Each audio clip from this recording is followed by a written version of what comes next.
WABC Bob Grant listener Sonny Newman, who last year sent me something he called New Yorker's Lament.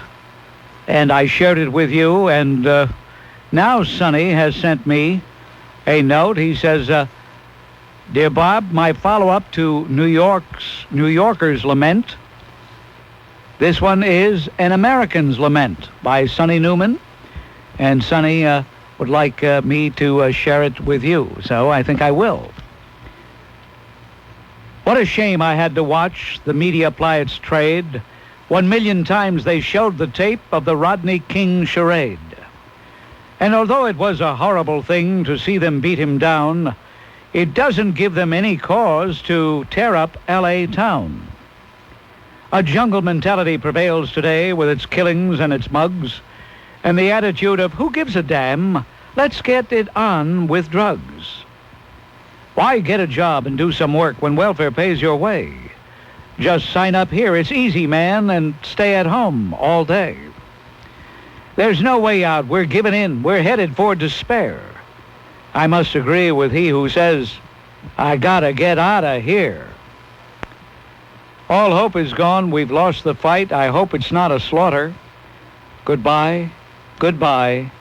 Call me when we return to law and order. Well, that's Sonny Newman's latest. Just as a refresher, he sent this last year. We shared it with you. New Yorker's Lament. In days of old, when men were bold and a penny was worth a penny, law and order ruled the day and crime was low, if any. The subways were a way of life. You had no fear of riding. You strolled the streets at any time. No creeps came out of hiding. But time moves on. All sanity's gone. And isn't it a pity? A mutant group has taken charge, and now they rule our city.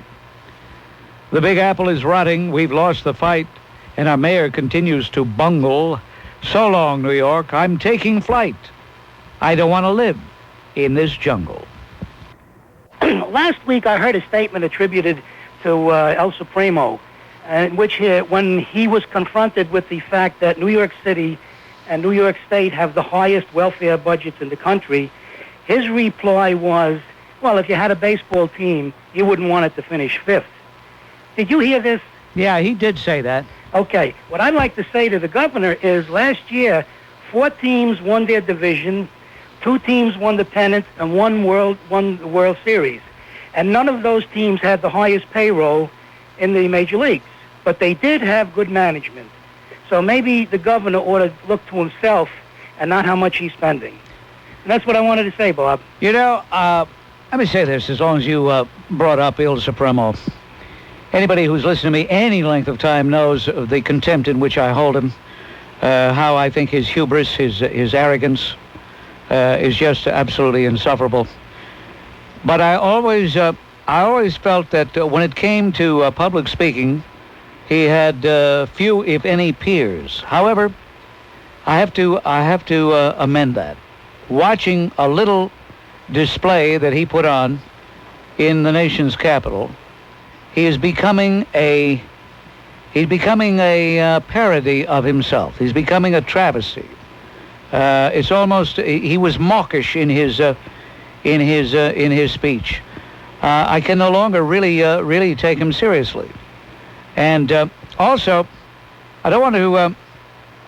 I'm going to be very candid with the audience and tell you I don't want to mention the person involved, but there was a person who did do something which I think has to be construed as anti-Italian, and Il Supremo had been apprised of it and was understandably piqued. But guess what? Instead of taking the person on, he decided not to. He backed down.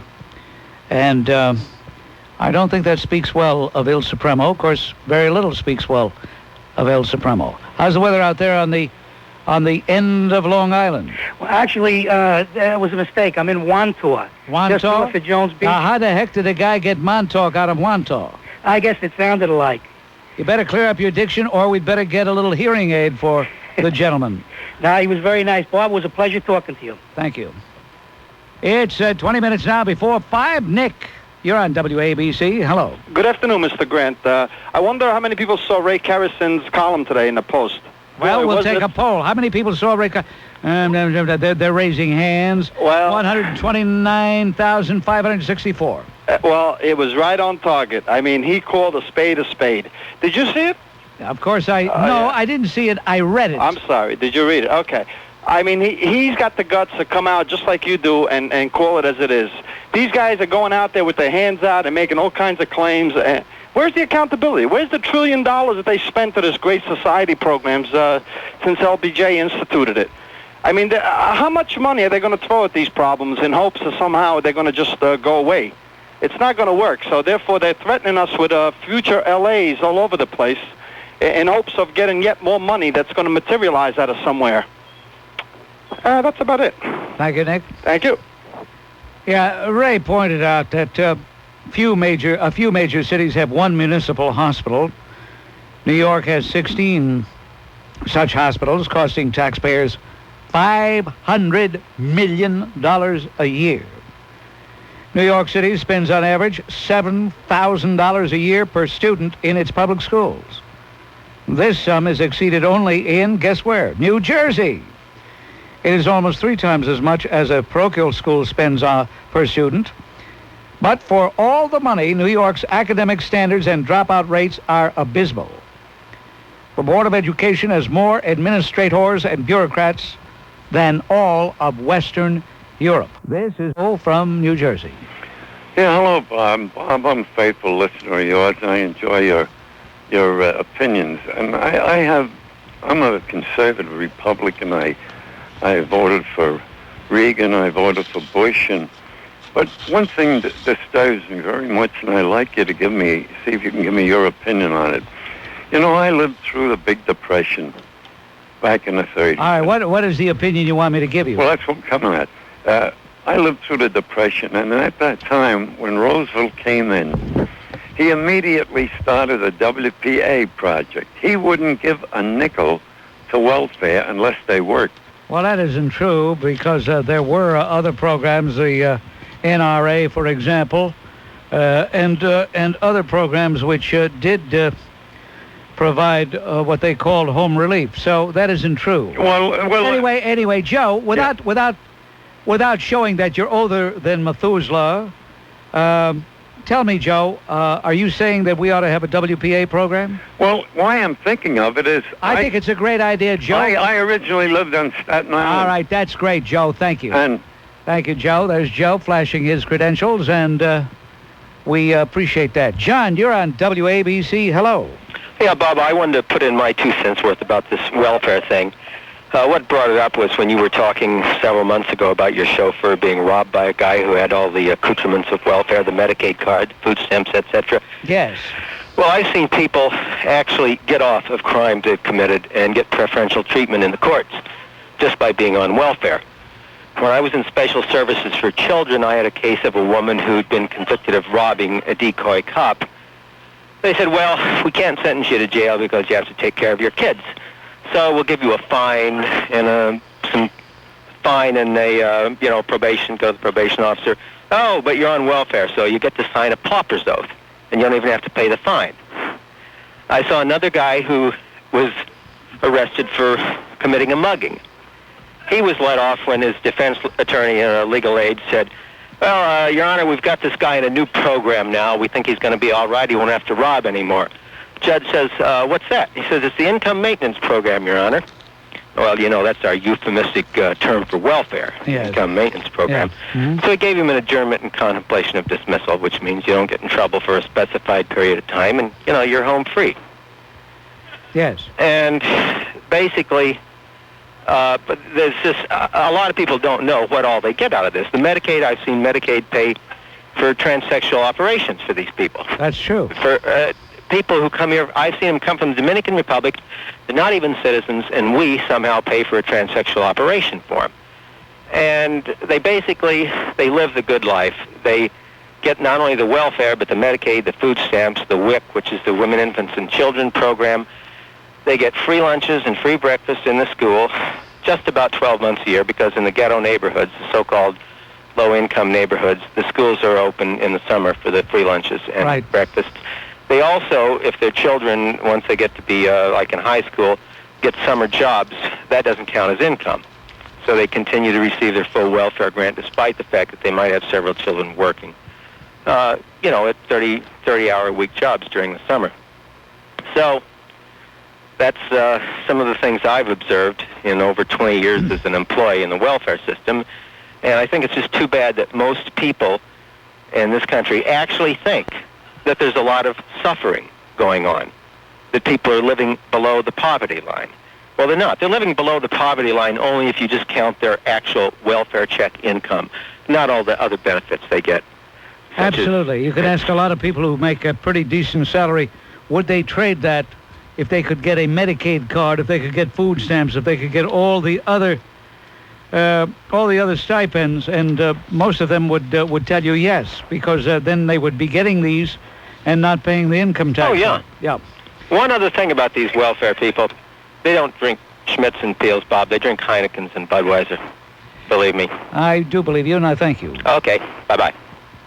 Hello, Frank. Bob Grant with you on WABC. Yeah, hi, Bob. One aspect of the LA riots that I think has really been downplayed by the press and by black leadership is the very important role of the infamous black street gangs. The kind of violence that we saw early in the riots and the beating of people was not anything that a normal average person would do.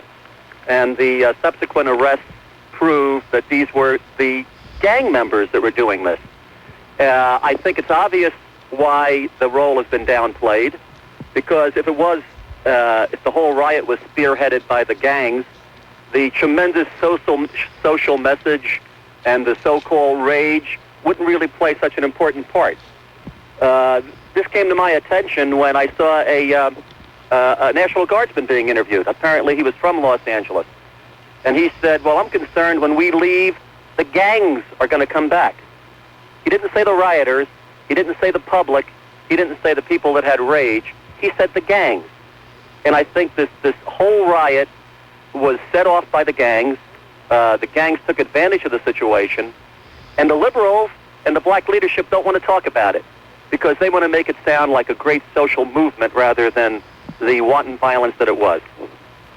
Absolutely. Thank you. Okay. Bob Grant, hello. Hello, Bob.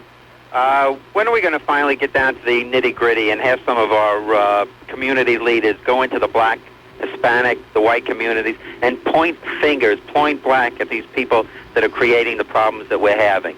They don't need welfare money. They need jobs. They need to get jobs. They need to keep jobs. But they have to have responsibility on their own. And if they don't go into the community, if they don't say, you have to work, we're giving you nothing, they're not going to do anything. And they're afraid to point fingers. They point the finger at the government and said, let's give them money. They need more money. Let's go into Los Angeles, rebuild the city. Now, let the news media follow the community leaders and report the news instead of making the news up and saying, you're to blame. Now, you guys get to work, otherwise you get nothing. I'd like to see that on television or on the radio news one night. Ross of Little Neck, I think your thought is brilliant, but guess what? Please don't hold your breath. I don't want to lose you. Well, you're not going to lose me, but that's the only way it's going to work. Yeah. These kids go to school. They look like animals. They should be treated like animals. Any kid that walks into school with his hat backwards and his sneakers untied and all ratty jeans, it's not because he doesn't have any money to buy a decent pair of clothes with cost of 50 cents or $1. He can get them. Let them look like human beings. They'll be treated like human beings, and maybe we get this country going again. This country was built on hard work, and that's the only way we're going to survive. Thank you very much, Ross. Bill, I'm saying hello to you. Bill calling from his car, ladies and gentlemen. Hello, Bill. Hello, Mr. Grant. How are you? What's on your mind, Bill? Well, I'd like to ask your opinion on something. I've been listening to you for a long time, and I happen to enjoy your views. Also, I side with many of them. The judges. I come in contact many times in my line of work with law cases, and there are two different types of judges, apparently. One is a liberal judge, and one is a hard judge. So if an attorney has a case coming before a judge, they want an easy judge. So what happens, the judge gives them The judge lets them go off, and if the person commits a crime again, there's no problem. A president or a governor could do that, and yet they get killed for that. And yet there's never any repercussion against the judges. Well, for the most part, we want judges insulated from public opinion. We, rightly or wrongly, we don't want judges out there having to yield to public opinion. The whole concept of the Constitution, the way it was drawn up, the three co-equal branches of government, had intended to shield the judiciary from the rule of the mob or the whim of the moment, the populist thrust. What we have in the Rodney King case is a perfect example of what happens when the trial goes out of the courtroom and into the streets. Whether you agree with a verdict or not, the important thing is to remember that a jury has spoken. We have a system which is still considered to be the best in the world. No one can tell you of one that is more fair than this one. And so a group or a large segment of the population doesn't like the opinion of a verdict, the outcome of a verdict.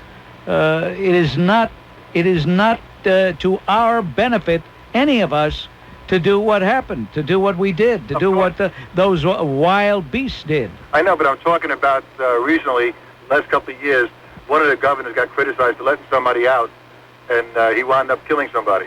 And yeah, he was criticized harshly. It happens every day with a judge sometimes. Well, that's why we allegedly have such great respect and venerate judges, because they have an awesome power.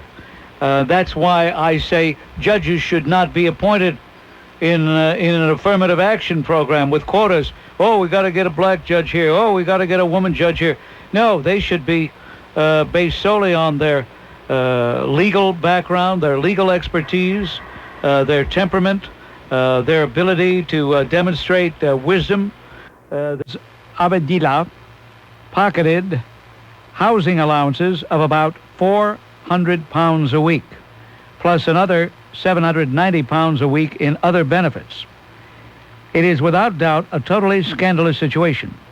Yet when Tory Member of Parliament Norman Tebbit raised the matter in Parliament, he was accused by the opposition of being racist.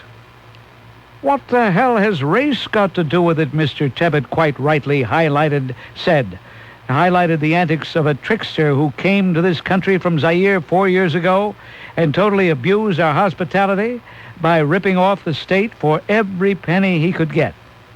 Are we supposed to ignore such large-scale fraud simply because Mr. Abedillah is black? Must we tolerate a man who cheats the taxpayer out of almost £5,000 a month? That's about $8,000, folks. Simply because he belongs to an ethnic minority? Norman Tebbit showed just how easy it is for someone like Mr. Abedillah to obtain false papers and stressed the need for tighter controls and checks on people who claim political asylum in the UK. Surely we should be allowed to keep shysters away from our shores without race relations watchdogs getting up on their hind legs and yelping about discrimination. I really don't care if Tuizana Abedillah comes from Africa, Iceland, India, or Aldershot. In my book, you can color him crooked. Now, you see, we're not alone in our insanity. Robert, you're at WABC. Hello. That was a good letter. Thank you, Bob. I come from Pacific Palisades, which is an area of Los Angeles, and I'm here for about a week. I'm kind of astounded by the rancor and the rage that people from Little Neck and other suburban areas in your listening area have about the riots, and also the great amount of misinformation about the riots that people call in with on your show. I'm also shocked, and I'm not used to it because I listen to the talk shows in Los Angeles from time to time, about the kind of language people use about other people. They call them animals and wild beasts, and you seem to go along with that. Well, for example, I guess it was 20 minutes ago, somebody called in with this kind of misinformation. He said that the rioting is caused by the gangs, and he got that information because he was listening to a National Guardsman who said that when he left, that the gangs wouldn't come back in again. Well, the National Guard didn't come into the area until 3 days after, so the National Guard didn't know anything that was going on when the riots took place. If you were there, and I think you come from Los Angeles, don't you? Mm-hmm. Well, if you were there and you watched it live for hours and hours and hours, you would see that the riots were not caused by the gangs. They were people running through the streets, and I must add that they were whites as well, and that's documented too. We saw that happen. And it's a terrible situation, and I would invite you on your next trip to Los Angeles to come and take a look at a little bit of this area with me. I'd be happy to take you through it. You mean to say ordinary Talk to the people? You mean to say ordinary people burned stores? Ordinary people threw things at a truck driver. Ordinary people pulled them out of his cab and beat him up. Yeah, those were ordinary people. No, what I'm talking about is unlike what this caller said was that it was all gang related, and it wasn't gang related. It was the community. Well, wait a minute. Then you're saying the community is wild. The community is a gang. Then I would say that the riots were wild. That's correct. It was like an insurrection. That's what it was. Let me see. It said in the paper that $45 million was ripped off by a lot of welfare recipients and people within the, in the program. What I don't understand, they haven't been recertified. They say they have no money for a year. In other words, these people are collecting. What is wrong? And maybe there's a reason for it. You mean to say they can't be recertified immediately, have a rush program, and be fingerprinted? As soon as you give that word out and they're fingerprinted, a third of them will drop right off the rolls because they're collecting under different names. And is there a law against being fingerprinting recipients? I don't know. Do you know? There's no specific law on the books that says you cannot fingerprint a recipient. However, naturally, the same suspects, as Claude Rains said, round up the usual suspects. Well, the usual suspects, like the ACLU, say it's against a person's constitutional rights. I don't understand that one single bit, and I hope in the very near future the court takes a position on this, and in a case before it will make a ruling which will declare that it is not undermining a person's constitutional rights to be fingerprinted for welfare recipients. Then something's been done against my constitutional rights. Absolutely. Because when I go work in a bank, I have to be fingerprinted. Yep. And go for grand jury duty, I'm fingerprinted. Nobody asked me if I wanted to, but I did. So I don't know how they think it's against constitutional rights for the federal government and everything to fingerprint. I think that's stupid, really. Well, the day is going to come that we will have to demand. Yeah, maybe like your North plan. That's right. Well, not only for the welfare recipients, but there are people who are ripping off the Social Security system. There are people who are floating 2, 3, 4, 5 different cards. Different names. Yeah. Mm-hmm. Okay. Thank you very much. Thank you, Bob. Diana, you're on WABC. Hello. Hi, Bob.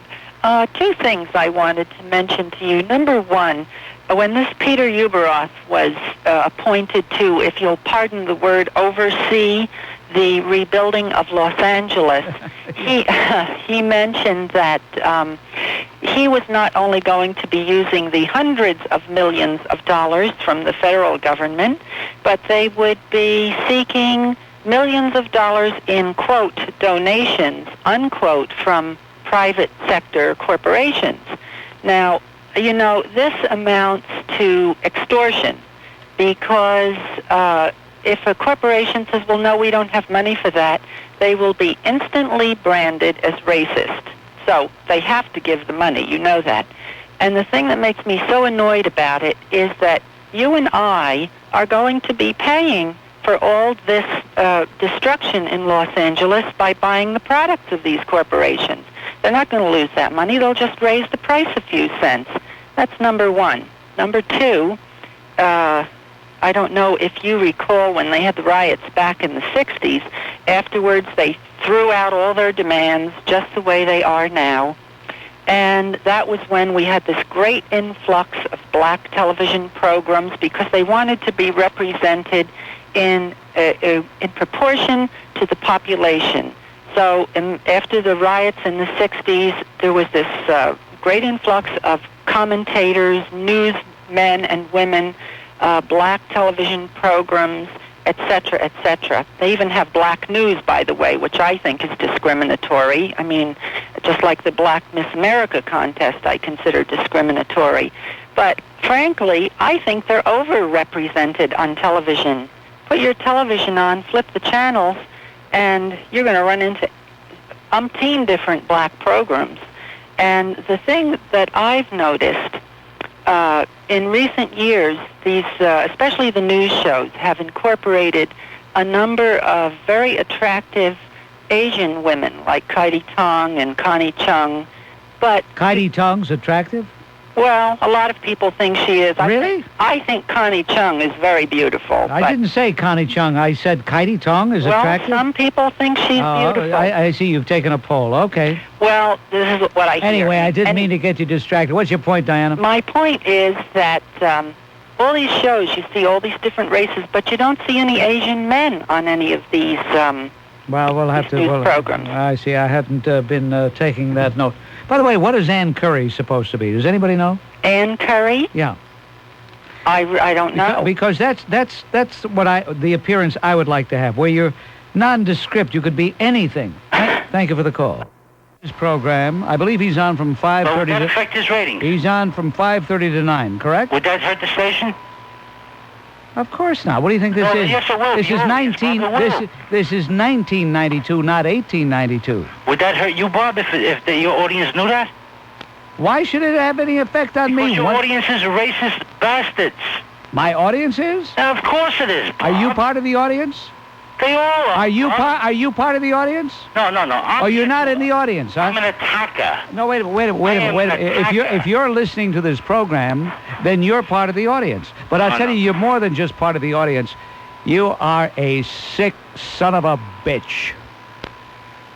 Get off my phone and don't ever call again. Yes. I'd like just to make a comment about this whole thing about this Murphy-Brown controversy that there is. Yes. Now, I think that people are mixing up the real issue here. The issue is, what were they trying to portray by that show, which is now this whole thing with the 8 weeks or whatever she's been pregnant on TV. I thought the whole point was that she didn't get pregnant by accident. She chose to get pregnant, and that she wanted to be a single parent family. She chose to create that. True. Now, I think whether you're for abortion, against abortion, adoption, all that, as far as I know, it is always not in the best interest of a child to seek to create a family with only one parent. And in that sense, I've got to agree with what Dan Quayle was saying. And whether you're for abortion or against abortion, women's rights or not, if you want to have a family, in my opinion, you should have a father in that family. And if you don't want to have a father, or you can't deal with men, or you don't think they're worthy to be near you or whatever, don't bring a kid into that world, because that kid will not be better off. In that sense, I agree with Dan Quayle. All right, thank you very much. You're welcome. Joan, Bob Grant says hello to you. Hello. You sound so intelligent when you speak to your D's, them, and dozers. But when you get one articulate senator, it makes you look like a boob. Andrew Jacobs is not a senator. He's a United States congressman. Whatever. I thought he was articulate and he made you look like a fool. In what way did he make me look like a fool? I don't want to talk anymore. Huh? I asked her a question she couldn't answer, so she hung up. She couldn't answer. I said, in what way did he make me sound like a fool? She said, I don't want to talk to you anymore. Well, at least she's listening. Maybe if she listens long enough, that sponge she has inside of her head might turn into a brain. Mike, you're on WABC. Hello. Hi, Bob. I think you're to be congratulated for getting to the heart of some things today. That really, it's an ideological question behind all the Quayle, Murphy Brown baloney that's coming up. And the issue is, what is a conservative? What is a liberal? You lamented a few minutes ago about the lack of history today in the debate. I think that the media, particularly the East Coast media, seems to degenerate the whole question into who's a nice guy, who's a smart guy, and this type of thing. It really doesn't strike at the heart of certain questions of value that have been dealt with historically. The New York Times is a great example. Did you see the front page of the New York Times today? Yes, of course. There was Candace Bergen in that nice little cameo, the epitome of womanhood and motherhood, and there was a menacing quail looking down at her. For heaven's sakes, they should have put her in a manger to make the issue even more. And I think that's... Well, no, wait. Let's be fair. Okay. Let's be fair. I did not see Dan Quayle looking down on her menacingly, if you're talking about the front page. Mm-hmm. Instead, I saw a cameo of Candace Bergen cradling the baby. And to her right, Dan Quayle looking straight ahead of the camera. He didn't look menacing. As a matter of fact, he had a rather benign look, a slight smile. To her left was Marlon Fitzwater, looking more porcine than ever. I didn't see anything menacing about Dan Quayle looking down on her. I would agree that the Times definitely has an agenda and has a political philosophy that they make no bones about, but I didn't see what you saw. Well, what's the point of the cameo technique? What was the point of mother and child? I think it's really it's on a level of the Inquirer. But the only reason I mention that is the first time you characterized me as a stupid know-nothing, and you're one of my idols, so it took me 2 years to muster up the courage to call again. I want to mention about Mayor Dunn. Seemed like a nice guy. I got to say, I live in Jersey City next to Lincoln Park, and I could see why any mayor wouldn't want a tax cut, because you would think we won the lottery over here. I mean, we have flowers in the park, new pavement, fountain, $1.5 million, baseball fields, and I guess I shouldn't complain because I'm the benefactor of all this, but I think they planted some of the flowers 2 days before it snowed last winter. I thought that was a little gratuitous, okay?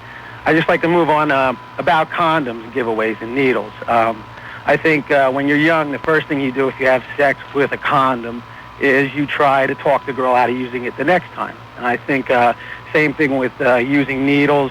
Somebody shoots up and he don't want to go to the center to get another needle, and his guy says, look, I got this one here. And what do you think happens? And I think eventually statistics will bear that out. Dan Quayle, dead on. It's a joke. I can't believe anybody. He said the most obvious thing in the world. And your caller, the congressman, absurd. I mean, with all the problems facing the country, this is his baby. I mean, it's almost beyond belief. And finally, about the healer keeping the peace here locally, I'd just like to say that I think if Rodney King had been from Brooklyn and the case was heard in Brooklyn or hereabouts, I don't think we would have been spared any riot. And thank you for your time. All right, Steve, thank you. And let's say hello to Robert checking in from Queens. Hello, Robert. Yes, Bob. About a half an hour ago, you had a caller who called up and said that he was wondering why Mario Cuomo was selling on the Dan Quayle Murphy Brown issue. I can't believe he was so uninformed. On today's Daily News on page 5, they have a headline say Mario lashes Dan, and in typical demagogic Cuomo fashion, it said that Cuomo yesterday ridiculed Vice President Quayle in his attack on unwed motherhood on TV's Murphy Brown. He says, who's he going after next? The Joker in Batman film? Cuomo asks. Why doesn't he talk about the poverty values of the bankers in the savings and loan scandal, of people who ripped off... Oh, that's his litany. Yeah. He's become a wind-up doll. It gets even worse. You wind him up and he comes up with that same litany over and over again. And then he says, how about the poverty values of politicians who are given the leadership of the country and then walk away from its worst problems and distracted with Willie Horton and with New York City? Now you're going to attack Murphy Brown? I know. I don't want to hear it. The one more part, Bob. Now you're going to attack all single women? Look at the way he demagogues that issue. Mario Cuomo, Il Supremo, is really the biggest demagogue on the political landscape in America today. And by the way, I've neglected him today. Excuse me, Robert. Just a moment, Robert. Mario, send me. Tu sei proprio uno sfaccim. Okay, I feel better, Robert. I just couldn't believe that listener thought he was silent. That's what really agitated me, that Como was one of the most vociferous. But also, Bob, that congressman who called up about legislation for not paying taxes, I think he was getting two issues mixed up. He was talking about going back to the beginning of our nation with George Washington, respecting the rights of conscientious objectors. But there's a difference between that and paying your taxes. And the government had the right to determine what to do with your taxes. I don't think... you should have asked them where in chapter and verse did George Washington specifically say that a person could not have his taxes paid toward keeping up the defense of this nation. He was mixing that up with being... Well, listen, you're taking him too seriously. You're taking this guy too seriously. Well, he's a congressman. He's a congressman, but he's just playing politics in his district. He sounds like a real smooth article. As a matter of fact, the more I think about it, he sounds like a real jerk to me, and I thank you for the call. And I'm a single mother. And I'd just like to say that I think a lot of people are making too much of what Vice President Quayle had said about the Murphy Brown situation. First of all, any woman that goes out, wakes up in the morning and states, I'm going to find someone to get pregnant and raise a child on my own, is that as if they haven't experienced what it's like, the loneliness. There's quite a lot of negative things, and that child does need a father figure. Now, my daughter, thank God, was lucky. I have two very, very good parents that supply a lot of the morals that today that America is starting to lack quite a lot of. And again, it just reassures us that TV is the boob tube, and eventually it is going to, in the end, destroy America and all the family values. Well, I find myself rereading Dan Quayle's remarks because when I read even Kate Gardella, when I read, of course, Amy Pagnozzi, she's way out in the extreme left, but Kate Gardella is a pretty down-to-earth person. I wouldn't call her a left-winger, but I read all these comments in the media, in the newspapers, and then I have to go back and read Dan Quayle again for this reason. I say, maybe I missed something. Maybe Dan Quayle said something I didn't notice, something that was so horrible, something that was so offensive, something that was so denigrating. And you know what? He didn't say anything that was so awful. What he said was absolutely true, right on target. Right. People should start standing up for the morals and American values. Family consists of a husband. They could, or even as far as there are many divorced people that they need two parent figures. Well, that's true, but there are those times when it can't be done. Right. The point is, this program extolled. It really did extol the single parenthood, and the fact is, she went out and got herself pregnant purposely, and I think this is something that should be questioned. Thank you so much for the call. Okay. Mr. Grant, that woman Joan earlier, yes, she made more of a fool of herself than you could possibly have made. I can't understand where she got the word fool from on that.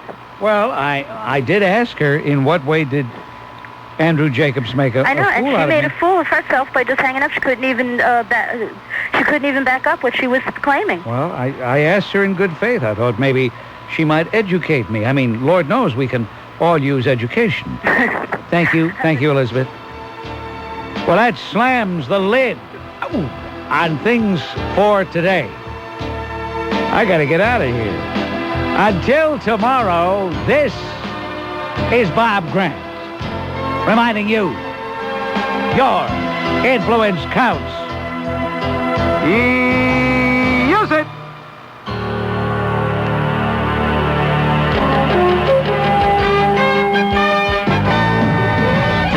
WABC, New York. It's 7 o'clock.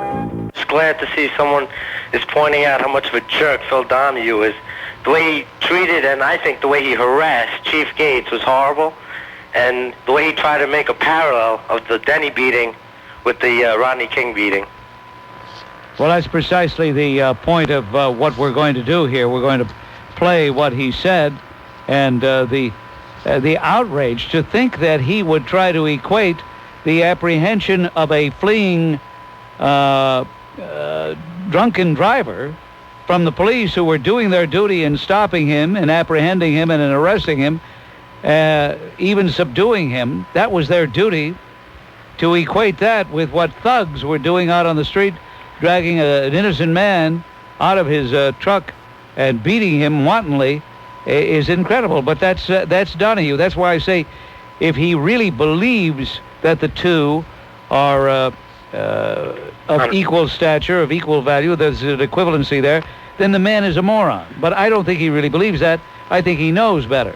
I'm just glad to see you bringing it out, Bob, and I thank you very much. Thanks, Ted.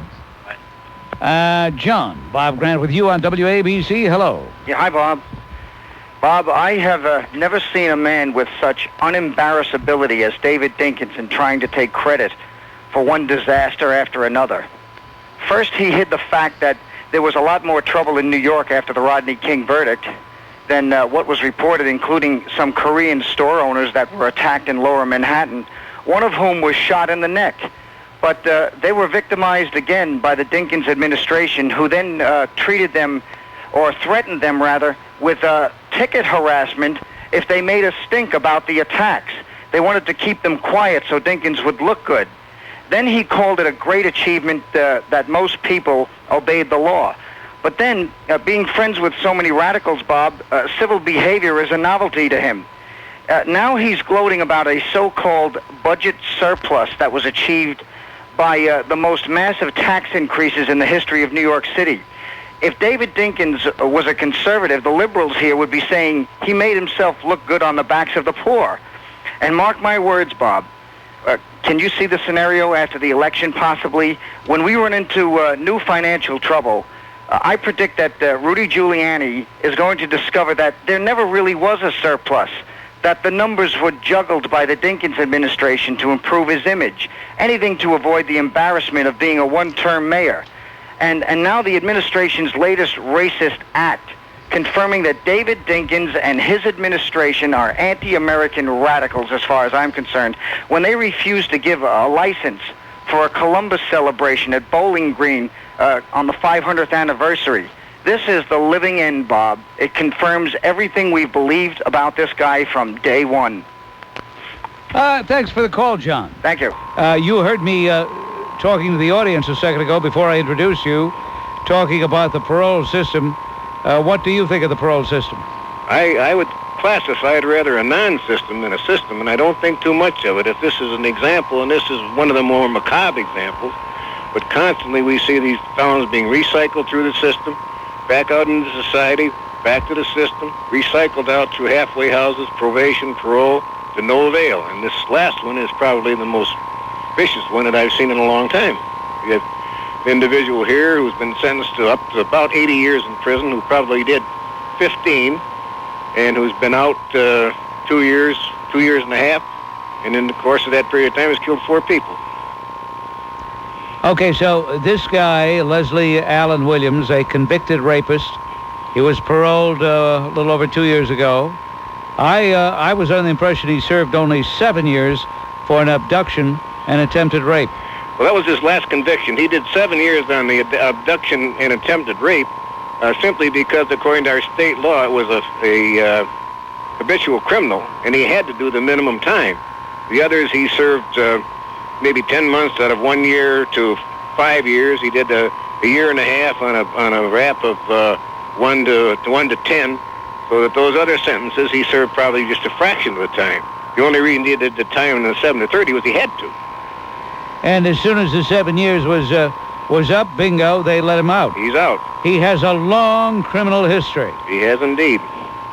I been out of the system since 1971.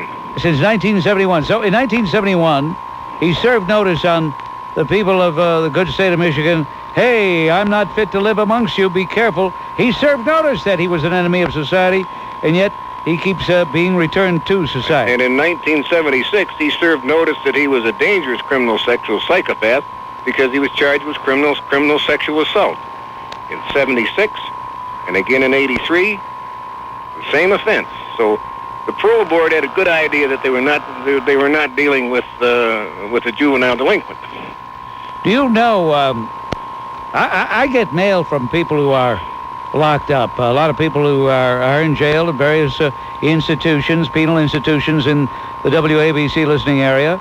And some of them write to me and tell me about their situation and how difficult it is for them to get a parole. And these are people, most of whom did not commit violent crimes. Why is it so easy for a guy like Williams to get parole? Why do they keep paroling a guy like that? I think what happens is they view them in an institutionalized setting. And it's like a sheepdog that don't kill sheep if there's no sheep to kill. In a prison, they don't get a chance to exhibit these tendencies. While they're there, they're model prisoners. They behave themselves. The very minute they get out, they're back in society. They drift back to the same aberration that they experienced before. Well, you know, Sheriff Nichols, it would seem that a parole board, anybody sitting there reviewing the situation and questioning the man, they'd look at their record. They'd look down and they'd see what this guy has done. And they'd say, I don't care how he's acting right now. The past is only prologue. I mean, there's no rehabilitation. There's no miracle that a guy goes in, an enemy of society, and comes out a peachy keen guy. You got that right. I think what happens is I think that they view them as much like a specimen would in a laboratory setting. And as long as he behaves himself in the jar, he's all right to turn loose, and it doesn't necessarily follow. They have a series of behavioral patterns that they follow, and these cons are smart enough; they'll behave themselves. Say that the riots were wild. That's correct. It was like an insurrection. That's what it was. That's exactly right. So then you're not going to let the community off the hook? Of course not. Uh-huh. Of course not. No. But what we're doing, I can only tell you individually. But the gangs took advantage of the situation. Of course. And propelled it. Maybe it would not have been as bad. I agree. Now, as far as that area is concerned, I was there. As a matter of fact, the radio station I was with, KABC, is on La Cienega. Mm-hmm. And La Cienega and Sepulveda, not too far from Sepulveda, which is not too far from Watts. Yeah. The Watts riots on August 16th broke out then. Mm-hmm. Now, this is a wider area. This encompasses a wider area. That's correct. And as a matter of fact, cars came up Wilshire and cars came into Santa Monica and down into Rustic Canyon, if you know where that is. So they didn't create any excitement other than shouting. But it was like a precursor to what could happen in the future. Well, I suppose you probably feel that your town is being attacked unfairly by these Easterners back here in New York. No, I'm not saying that at all. No. I'm kind of shocked at the kind of rage that the people have here by saying that everybody out there is an animal and a wild beast. It's just not that way. I don't believe anybody, even my most vociferous caller, said everybody was that. Maybe you interpreted the person as saying everybody. Certainly you're not that, although you live in Pacific Palisades, which has been thus far insulated from that type That's correct. Mm-hmm. Absolutely insulated. But we're not insulated anymore because of television, for one thing. And we're not insulated because of cars and because of guns, and we're just not insulated. So you got to solve the problem. And what we're trying to do, at least through our community, we went down into the area, helped clean up with brooms and shovels. We were working side by side with people. We're trying to create some kind of job. And I can only tell you this from my personal experience. When people came up to us and said, what are you people doing down here? We said, we're trying to help. And they said, look, the only way you can help is by helping us to create some kind of jobs so we can go to work. Well, they want to talk about creating jobs. I'm not talking about newspapers. That's personal experience. And yet a lot of these people destroyed the jobs that were available by wiping out a lot of those stores and the little factories. Well, you know, there's no question you're right. And when you have a revolution, you tend to break down society, and that's the real problem. See, I'm not quite sure what your ideological underpinnings are, whether you're... I'm just talking about that situation. I don't think it's ideological. It's a question of just the riots. Well, when you use words like revolution, that to me is a misnomer. It was a riot. Okay, a riot. All right. Are you in show business at all? Yes. I thought so. Why'd you think so? Well, just the way you talk. I live in Los Angeles. No. The way you talk, the way you address the situation. Well, at least we went down there and tried to do something about it. And I just wanted to tell you this one little thought. And that is when we were sweeping up, people came over and said, we want to go to work. It's plain and simple. Now, that's a personal experience. You think Peter Uberoth will be able to do anything? I don't know. I think he's been appointed by Mayor Bradley to be the coordinator for the rebuilding. Yeah, sure. Well, Uberoth is good, and he might be able to help out. It's a local and a national problem, so we're trying to do something on the local scene. I mean, we really are genuinely affected by it, and I think New York and other big cities will be affected by it unless something is changed. Unless something has changed. Yep. Well, I'm talking about more opportunity for jobs. That's really well. what You know, it's one thing to offer opportunities. It's another thing for people to warrant being able to take advantage of those opportunities. Well, I don't know about New York people, but I do know about L.A. people. And the people there do want to work.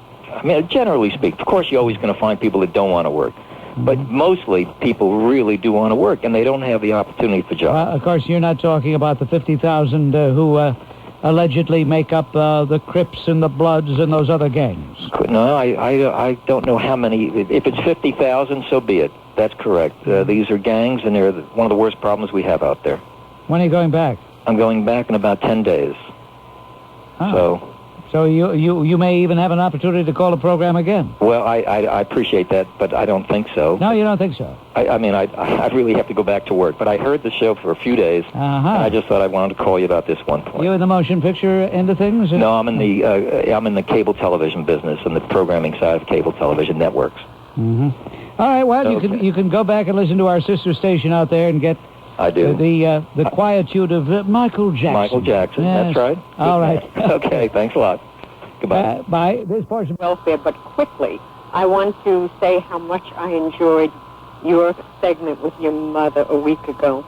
It was so wonderful. It showed a soft side of you, even though you're very public. I just loved it. Anyway, yes. Thank you very much. Yeah.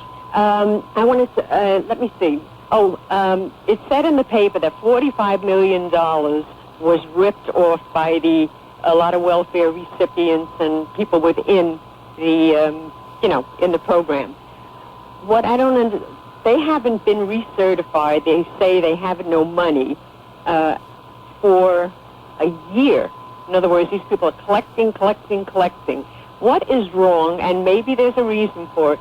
You mean to say they can't be recertified immediately, have a rush program, and be fingerprinted?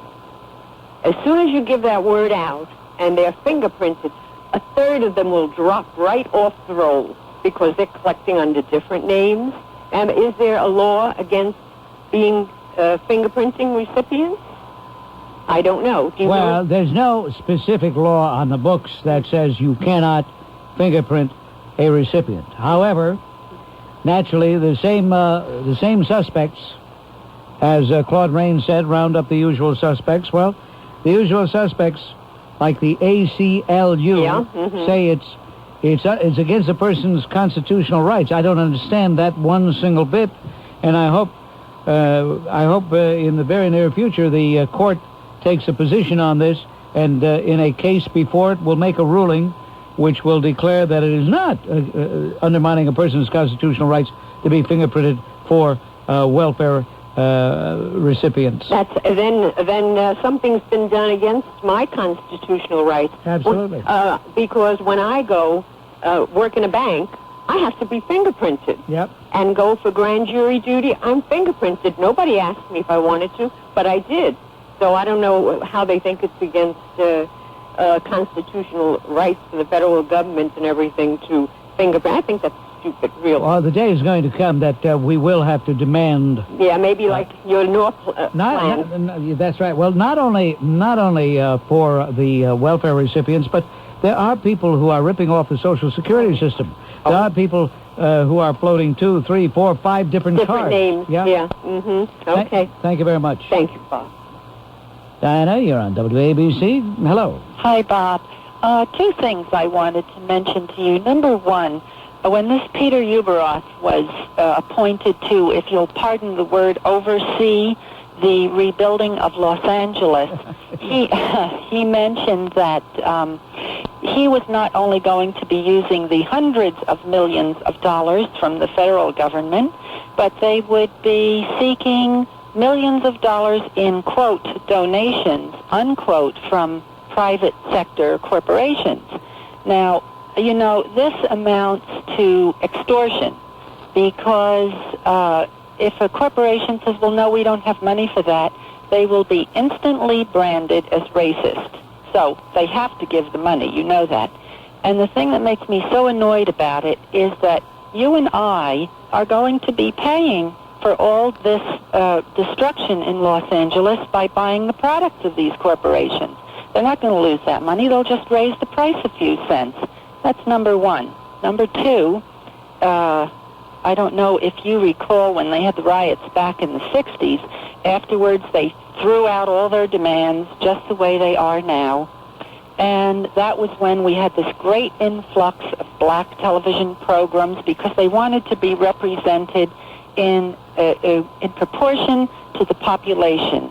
So after the riots in the 60s, there was this great influx of commentators, newsmen and women, black television programs, etc., etc. They even have black news, by the way, which I think is discriminatory. I mean, just like the Black Miss America contest, I consider discriminatory.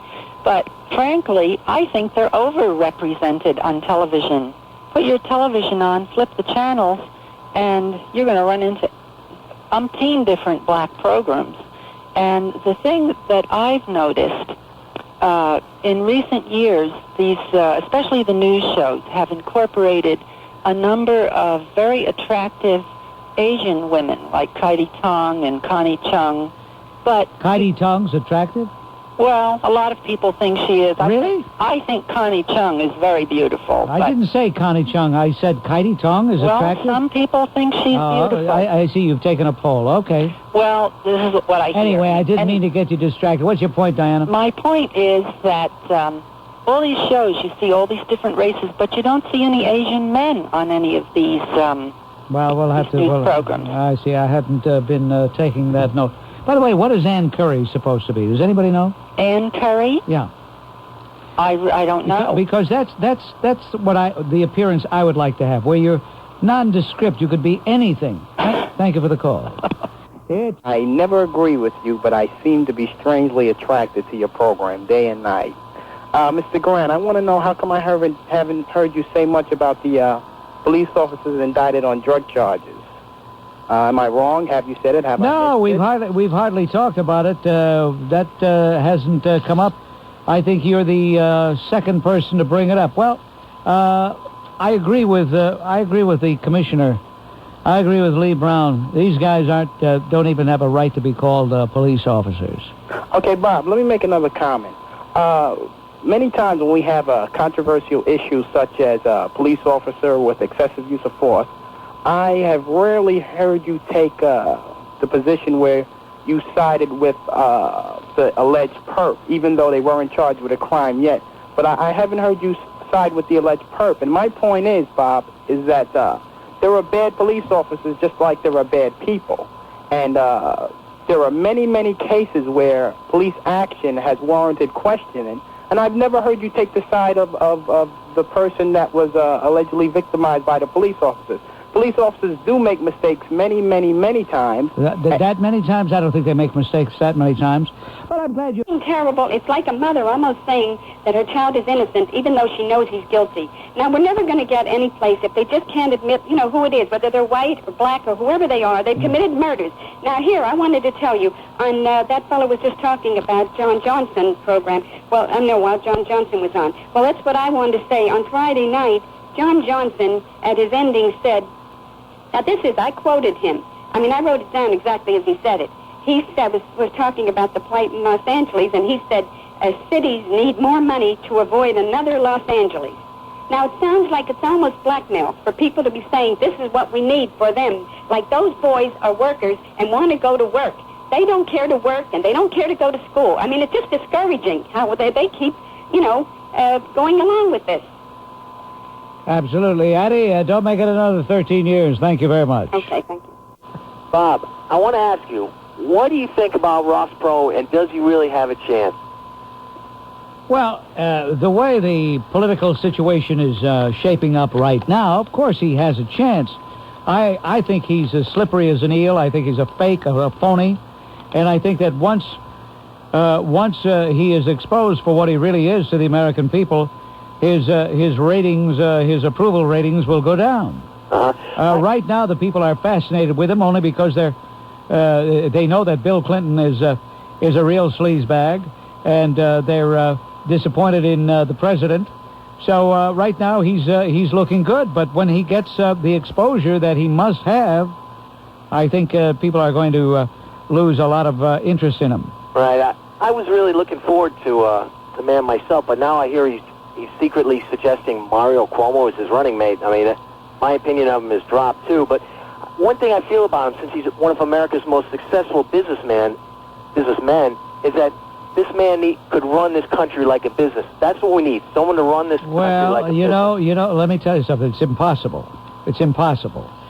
First of all, you've got the United States Congress to deal with.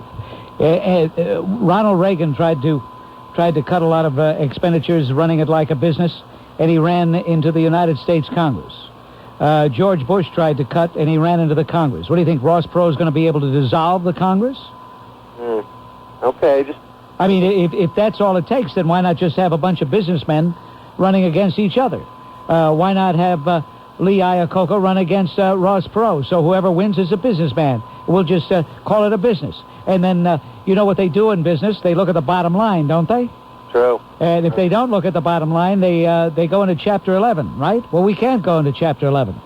We're almost headed there now. So don't be so naive. And by the way, might interest you to know that Ross Perot got a lot of no-bid contracts from the government because he had gotten a lot of favorable treatment from the Nixon administration. How does that grab you? And yet he said he's an outsider. He's no outsider. His firm, EDS, expanded into claims processing for Blue Cross and Blue Shield of Texas, which had a Medicaid contract that Perot worked part-time then for $20,000 a year at Blue Cross, a job he omits from his resume. He omits that job. He was working both sides of the street.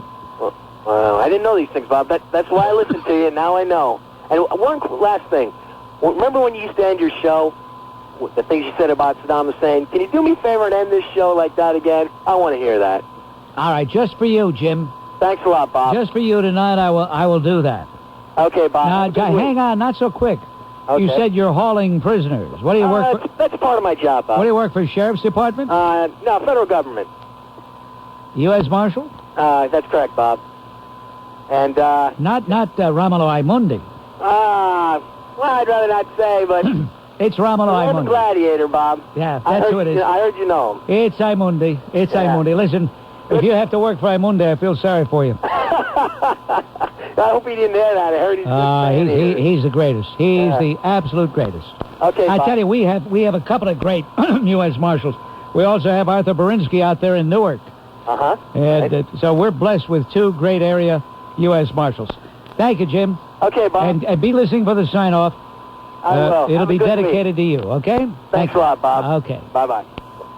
Leon, you're on WABC. Hello. Yes, Bob. Upon my recommendation, be sure to see that movie tonight about John Wayne Gacy. Yes. I've seen it already because I'm in Pennsylvania, and it was shown here about a week ago. And it's really awesomely fascinating. And the most horrifying thing about the movie, to my way of thinking, is the fact that this monster is still alive and well. Yeah, if anybody should have been executed, it was him. I mean, if there was ever a candidate for a lynching, it's him. He murdered 32 people that they know about.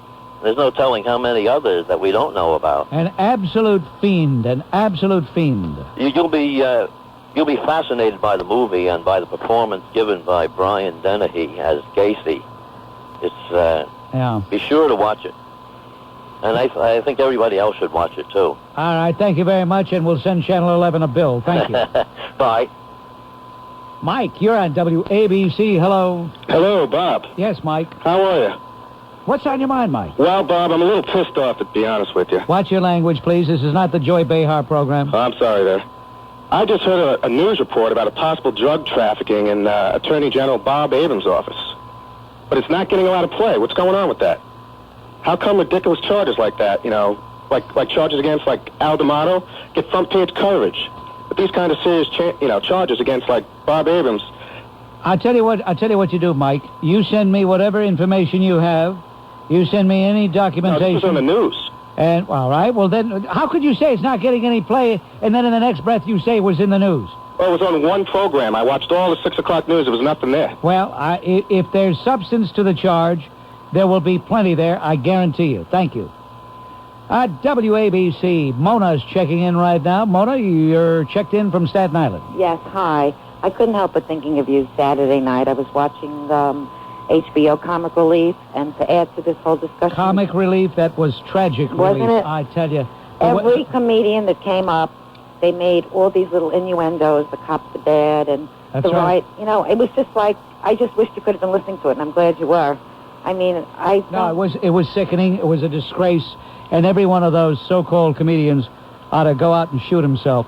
But every one of them, they ought to be ashamed of themselves. I know, but don't you feel that all these people that are wealthy and everything, they feel that they have so much money they can afford to be liberal, but in a sense they just ruin things, you know? Well, first of all, they're liberal with your money. I Right. assure you they're not liberal with their own money. And they feel that they want to play to the masses, and they think the masses are going to love them. If the day ever comes that we do like they used to in the old days, people would boycott performer. Years ago, if you remember, Ingrid Bergman, the only thing she did wrong was have a child out of wedlock. Remember Roberto Rossellini? Yes, I do. And people wouldn't see her movies. They wouldn't. She couldn't make a movie for years and years and years. And that was all she did. That was, quote, wrong, unquote. And yet when Jane Fonda came back from Hanoi after giving aid and comfort to our enemy, after praising the anti-aircraft batteries for shooting down the American planes, what happened to her? She got richer than ever. And people buy her exercise equipment and all that stuff. See, the American people, they don't care. Not me. I don't do that. I just wanted to tell you that we've been listening to you like since the 70s. And my son listens to you also. I hope he's listening now as he's coming home from work. And we just, everything you say is you just tell it like it is. I wish you could be in charge. That's what I keep telling my husband. Well, I guarantee you this. If they would give me dictatorial powers, in 5 years, I'd have this country in much better shape. But I'd have to have dictatorial powers. Would you clean it up? I'd have to have dictatorial powers, that's all. Yeah, I wish you would. All right, I wish I would, too. Okay, it's been a pleasure talking to you. Thank you, Mona. Bye. Your analysis of the Reginald Denny meeting, actually, I believe, was a liberating force of black men trying to liberate themselves and also liberate the wares that the white society had to put upon us. The thing about it is You that what? You what? I believe that the black men who had exacted their revenge against Mr. Denny was that of a liberating force. Oh, cut it out. Get off, you jerk. Get off, you sick jerk. A liberating force. Wouldn't waste my time with that scumbag. Where does he get that phony name, Rahim? Let's try Phil. Hello, Phil. Oh, Bob. Well, they're sick and getting sick. Did you hear that jerk just out ahead of you? Oh, yeah. Okay. Straight out of a Spike Lee movie, you know? Yeah. Crawled out of the They're sewer. liberating force. They're liberating force. Yeah, right. Well, once again, the putrid Katie Couric was at it again, interviewing Daryl Gates. You know, Katie finally found time to wipe that brown substance off her nose that she got from that... Who are you talking about? Katie Couric. Oh, Katie Couric. Okay. NBC. Okay. She found time to wipe that brown substance off her nose from that phony interview with Maxine Waters in time to give Daryl Gates the third degree. She said that many say that Daryl Gates was the reason for the L.A. riots. My damn foot. Who the hell are these many people that feel that Daryl Gates was the reason for the riots? Was it the Ron Dellums or Conyers or Belafonte, these irrelevant people? And yet she just kept at him? And it's crazy. I think she must be the hand puppet for Brian Gumbel. Well, look, I'm accused, and sometimes viciously accused, of racism all the time. And I think what we ought to do is really air out this whole thing here. Let me say very simply, Phil, I'd like to point out that whenever a Katie Couric or a Phil Donahue or someone like that, now these are white people I'm talking about, whenever they toady to a Maxine Waters, and whenever they try to besmirch a Daryl Gates, that's considered okay. That's all right. That's considered good form. That's politically correct. That does not deviate. That does not stray from the correct. But if they should take a harsh stance with someone like a Maxine Waters, for example, then they would be looked upon as racist. Now, I ask all of you people, I ask you, is that fair? Is that even sensible? Does that add up? And, of course, it doesn't add up. And because I don't play the Phil Donahue, Katie Couric game, I'm called a racist. Well, I would rather be called a racist and know that I am not playing this obsequious, phony game than to be able to say, oh, I'm in there with Katie and Phil and the rest of those scum. You understand what I'm saying? I know, and none of us really purport to have the whole truth. But damn it, Bob, when we have a good handle on what is right, there's no need for a so-called balanced opinion or a balanced other side of the story. You know, what's true is true. But look, I don't say that Daryl Gates gets all A's in this. There's room for criticism of Daryl Gates. But to say that he was the cause of the riots is absurd. Totally absurd. He wasn't out there pulling Reginald Denny out of the car. He wasn't out there firebombing the Korean grocers. He wasn't out there shooting wantonly, killing people, setting fire to stores and homes. He wasn't out there doing that. No, Reginald Denny was a very peace-loving person. Listen, the media is cuckoo along with their liberal counterparts, and we need you to continue bringing this up, because only by bringing it up will you get make enough stunads out there in Radio Land. Understand? Well, I don't know. Look, I don't know if what I do is really doing any good, really. But I'll tell you this, I'll continue doing it as long as I have a microphone. Thank you very much. God bless. Johnny, hello. Hello, Bob? Yes. Yeah, this is Johnny. You know, I think what we ought to do with this black-white issue, ever since the L.A. riots anyway, is maybe send all the blacks over to South Africa, take all the whites in South Africa and bring them over. Yeah, well, all right, thank you. That's a big help. That's a big help. What we ought to do is...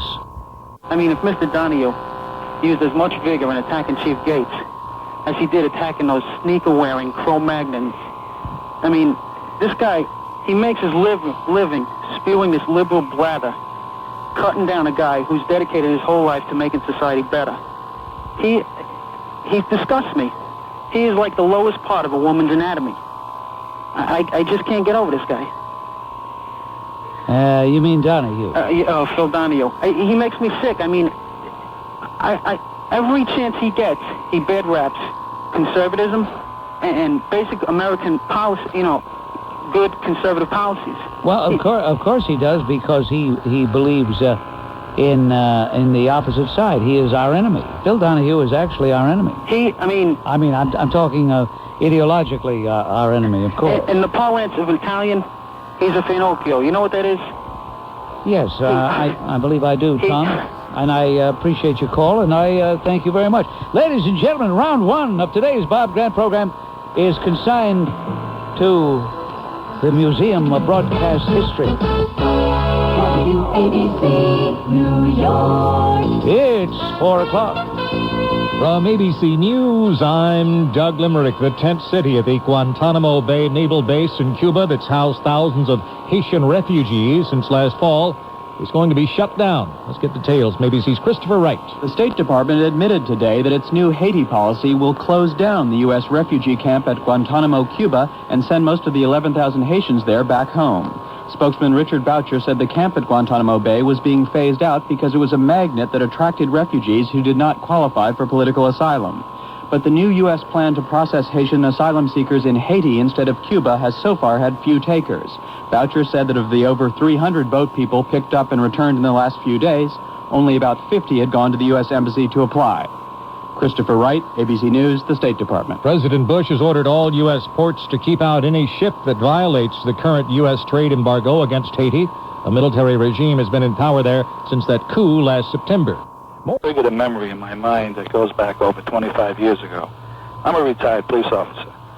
And this happened, I think, even before you came to New York City. It was a little riot that occurred out in East New York, Brooklyn, at a place called the Triangle. It was a little small triangle piece of ground which a bunch of white toughs fought with a bunch of black toughs over who had the right to sit on a park bench or a little bench that existed on this island.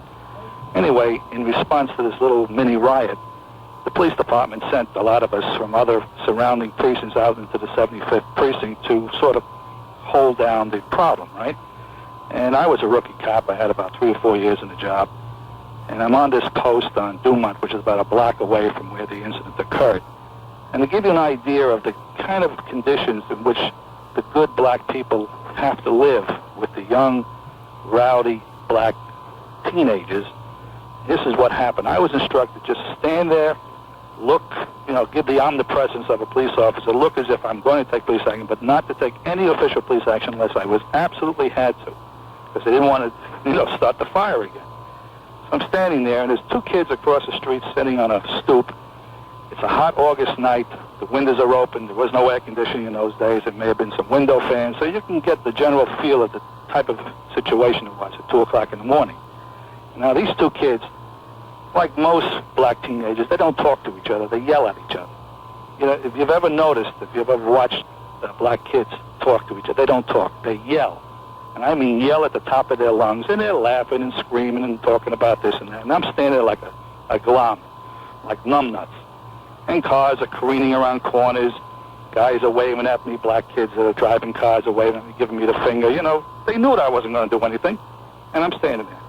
And about a half an hour of this, out comes this man, I'd say he was about 40 years old, carrying some garbage, goes over to a garbage can, drops the garbage in the can, and it still doesn't dawn on me, why is the guy coming out 2 o'clock in the morning to dump his garbage in the garbage can?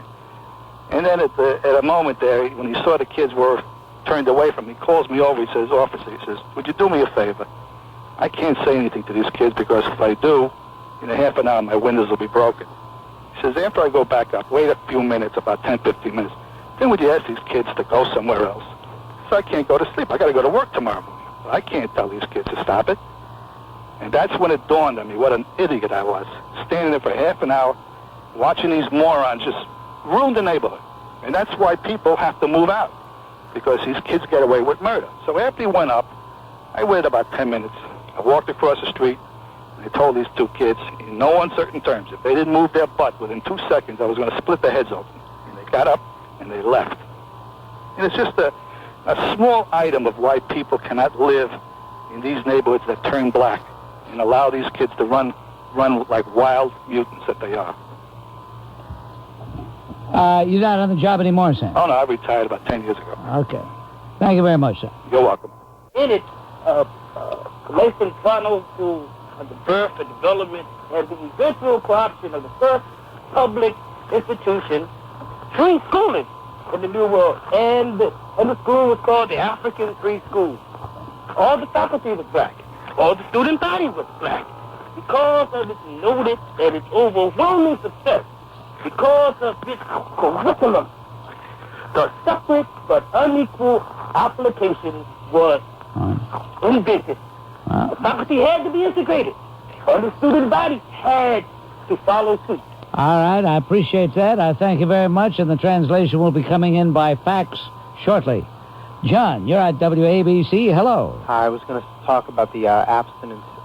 Was that the New York Civil Liberties Union or the ACLU? Well, this happens to be the New York Civil Liberties Union, but they're just as bad as the ACLU, and vice versa. Okay, before I comment on that, I want to comment on the bigoted response to one of your past callers about if someone were to die on the street and not being able to report whether that person has AIDS and the responsibility falling upon the quote-unquote homosexual population. First of all, there is no homogeneous homosexual population.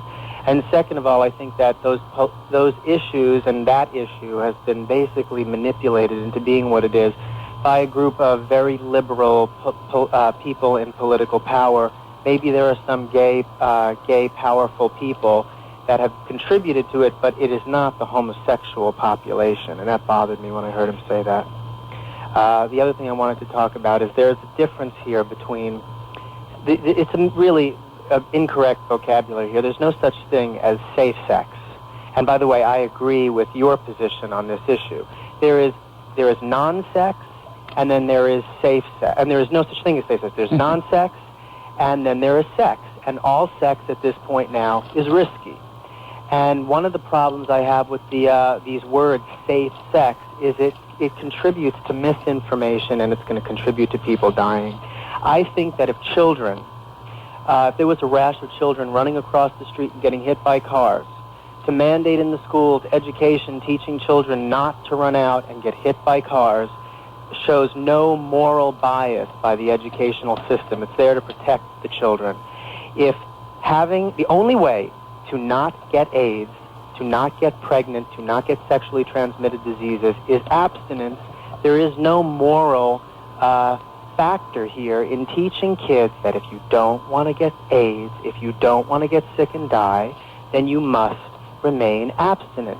If they want to teach about masturbation, if they want to teach about other non-sexual activities, well, let them decide about that. But at this point right now, non-sex is the only way to not get AIDS, and abstinence is non-sex, and kids have to be taught, and I am all for having periods of time specified, amounts of time to tell them how to guarantee not to get it. And I want to tell you one other thing, Bob. I was appalled. I have a friend who got HIV infected via one of those quote-unquote low-risk or safe activities. And at the Department of Health, if you look at their literature right now, there is a complete absence of mention of abstinence. They talk about condoms as being the way to prevent getting AIDS. Guess what, Bob? That's a lie. No. I want to add something to what you said. You said about the only safe way was to have absolutely no sex. Well, there are people who are not promiscuous. There are people who are married and who are faithful to each other and have sex only with each other. Those people are not going to get AIDS unless, of course, they go to some restaurant and somebody with AIDS sneezes on them. But what I mean is, what about good old-fashioned relationships where the person was faithful to the other person? Brian, you're on WABC. Hello. Good afternoon, Mr. Grant. I would like to speak about that journalistic ball of protoplasm, Sue Simmons, who was interviewed by the Froggy Gremlin program, which I no longer listen to. She admitted that she was a Jeffrey Leonard sympathizer, and a woman of her stature said that she was pissed off because another announcer didn't like her hairstyle. She's an anchor woman, okay? She has enough dead weight to sing 10 Titanics 10 times over. And if you look at her very closely on the news, she reminds me of a shop-worn Barbie doll. One other note... She used that expression while being interviewed on the radio this morning? No, it wasn't this morning. She did say the word pissed off. That's her exact words verbatim. While she was being interviewed on a radio program? Yes, sir. And I was shocked by her vernacular, especially of a woman of her profession. She did use the words pissed off. But you talk about her profession, but what about her background? She admitted that background is more important than profession. She admitted that she was a double benefactor of the so-called quota system. Mm-hmm. She did state that. And I'd like to say one thing about Phil Donahue. That man is so far to the left when he steps on a scale that says tilt. Mr. Grant, have a good evening. God bless you, sir. That slams the lid on things for today. Until tomorrow at 3 o'clock. And for those of you who didn't make it in, I hope you get a chance tomorrow. Until tomorrow, this is Bob Grant reminding you your influence counts. Use it. Good afternoon, Bob. Yes, David. Good afternoon, Chief Gates. Hello, David. How are you? Fine, thank you. Pleasure to speak to you. Chief, I'm a black American, and I want to say that there are two things that disturb me throughout this whole incident. Number one was I call them these racial hustlers known as black leaders. Maxine Waters, Jesse Jackson, Ben Hook. Ever since that savagery took place, all they were saying was, well, you got to understand the frustration behind the rioting. Frustration, my Adam's apple. That was pure savagery. I mean, in Crown Heights, poor Yonkel Rosenbaum was stabbed after the incident. Right. And the Jewish people didn't grab blacks out of cars and beat them up and taunt them and shoot them. You know, and the overwhelming majority of us are just outraged that these people will constantly and continually appeal to the rabble. You know, the other thing is, Ted Koppel, Mr. Bleeding Heart Liberal, he did something that I thought was extremely racist. He dug way down deep in South Central Los Angeles, looked past the decent people, and put on these gangbangers and these ignoramuses. And one guy in particular, when he asked him, well, why did you drag that guy out of the car and beat him up? Well, we beat him because he was white. You know, and these are supposed to be the people who represent black America. Well, David, you know, I couldn't agree with you more, and I think this bringing gang members in and looking to them for some kind of solution is probably the worst thing the media has done in a long, long time, and I'm going to be in Koppel's show Thursday night, so I'll have an opportunity to tell him that. Yeah, you know, I don't know why they don't go to the south central portion of Los Angeles and find a young person who has grown up there, who's gone to school, who stayed out of drugs, and who's never joined a gang and has made something of himself or herself, and talk to them about what is needed in the community. They are the people, I think, that could give us a great deal of direction and a great deal of help on what we could do to assist that community and other communities.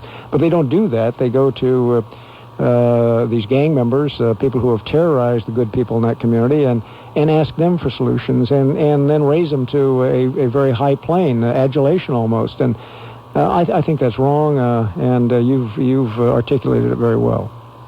All right, thank you very much. So you're going to be on with Ted Koppel on Thursday night. I wanted to ask you what you thought of his going into South Central Los Angeles and talking to thugs, gang leaders, killers, and treating them like they were generals of a conquering army, addressing them as gentlemen. And did you see the interview? I did. And once again, that's what I was referring to. I think that's it's just too bad. If you ever go into the south central portion of Los Angeles and talk to people who have been there for years, as I have, and I've worked in that community for many, many years, I know hundreds and hundreds of people in that community, and if you know the fear that they live under because of the intimidation of little terrorists who are on the streets, the gang members, and then for a national television commentator of his stature to go in and give them that kind of stature is beyond belief. And I know so many people I've worked with in block clubs and neighborhood watch and all of those kinds of things. I know they're just saying, what's this world coming to? Why don't they come to us and ask us what the problems are and what we see as the needs for our community? Bob, good afternoon, Chief. Hello, Bruce. I wanted to ask you mentioned about the gangs before in L.A. Why is it that L.A. seems to have such a big problem with gangs as opposed to other major metropolitan cities? And, what do you think can be done about that? Well, Bruce, first of all, we do have a lot of gang members. Much of it has come from our ability to identify them and classify them, but an awful lot of it also has come from it being in vogue. It's very, very unfortunate, but in some areas of Los Angeles, it's just exactly that, in vogue to be a member of a gang. Sometimes it's for self-protection, sometimes it's for other reasons, but it's the thing to do these days. And the media has played it up. We used to have a kind of a pact with the media where they would not identify individual gangs, would not give them any sense of recognition. That's gone by the way a long time ago. And so today, if you are an individual with low esteem, and you want some kind of recognition, you join the gang because, and then go shoot somebody because you know you're going to be heard on 11 o'clock news. And so I think that's drawn other young people into it. There are an awful lot of kids in the south central portion of Los Angeles and other parts of Los Angeles who do not belong to gangs. The vast majority do. Unfortunately, you hear more about the bad kids than you do the good ones. All right, thank you very much. Let's take another call. This one from John of Belleville. Hello, John. Good afternoon, Chief Gates and Bob. I was going to ask about the security preparation before or during the riots in front of gun shops and how many guns were stolen. But while waiting, I thought of a better question, if I may. Go right ahead, John. Okay. During the riots, filmed from a news helicopter was I think he was beaten to death. He was in a white van. The assailants were filmed. In fact, one of the assailants was filmed. According to District Attorney Ira Reiner, he survived. Yes. Oh, he did survive? Yes, he did. One of the assailants was filmed getting back into his car, and I don't know if his plates could have been blown up. I never hear a follow-up on that. Is that being investigated or followed through? Oh, absolutely. If you're referring to Reginald Denny, he was the one that was pulled out of the large... He was in the trailer truck. Right. The other one in a white van. The white van, we're following up on both of those, as you know. In the truck incident, we've already arrested the 4 young men responsible for that. And I suspect it won't be very long. We'll arrest others in connection with any of the other assaults that took place. We in the FBI are going through stacks and stacks of film, photographs that were taken from by the media and by others, and we are, because through our gang experts and others, we're identifying those who participated in this riot, and there's going to be many more arrests in time to come. You know, Chief, I think the reason John and many of us were under the misapprehension that the fellow in the white van had died is we never learned his name. He's like a person who never existed. Whereas Reginald Denny, we know his name, we know a little something about him. Yeah, and I think, that has given a lot of people misconceptions about what took place. We had we had 60 people killed in this riot, and a lot of people do not know about these other individuals. We had an individual who was passing out religious tracts in Hollywood. He was knocked down, beaten much the same way as Denny was, and he's now brain dead and in the hospital. Our officers, just before the Reginald Denny situation, got a call with 50 people surrounding a car with a lone Asian female who was unconscious on the front seat, bloody, beating her car to death, and beating her car and beating her to death. Our officers managed to get in, drag her out, put her in the back seat of the car. Both officers were knocked down by rocks and bottles. They managed to get her out.